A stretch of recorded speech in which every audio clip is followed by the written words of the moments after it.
Commissioner of food and drug administration माननीय तुकाराम मुंडे साहेब यांच्या धडाडीच्या निर्भीड कार्यामुळे आपल्या रोजच्या खाण्यापिण्यातल्या वस्तूंमध्ये ही जी भेसळ चाललेली आहे ती उघडीस आली आहे. दूध, मिठाई अशा अनेक खाद्यपदार्थांमध्ये गैरप्रकार आपल्याला समोर येत आहे. काही कंपन्यांनी जनतेच्या विश्वासाला तडा दिलेला आहे. आपण जर याकडे वेळेवर लक्ष दिले नाही तर हे आपल्या शरीरात विष म्हणून पसरत जाणार. एक नागरिक म्हणून पूर्णपणे प्रशासनावर अवलंबून राहणे ठीक नाही, तर आपल्याला सजग व्हावे लागेल.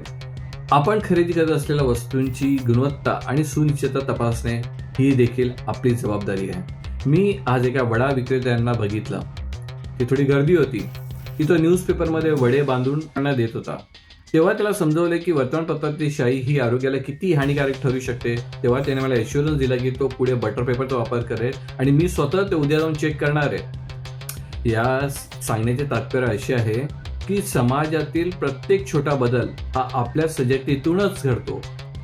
जेव्हा एखादा प्रामाणिक अधिकारी अन्यायाविरुद्ध ठामपणे उभा राहतो, निर्भयपणे उभा राहतो, तेव्हा त्याला जनतेची पाठिंबाची सगळ्यात मोठी गरज असते. अन्यायाविरुद्ध आवाज उठवणे जेव्हा प्रशासनाची जबाबदारी आहे तर ती फक्त त्यांचीच नाही तर प्रत्येक नागरिकाचीही आहे. दबाव, धमक्या किंवा बदल्यांची भीती न बाळगता जर एखादी व्यक्ती समाजाच्या हितासाठी लढू शकते तर आपणही आपल्या आरोग्याशी खेळणाऱ्या अशा काळाबाजार करणाऱ्या व्यक्तींबद्दल तक्रार करून एक सुजाण नागरिक बनू शकतो.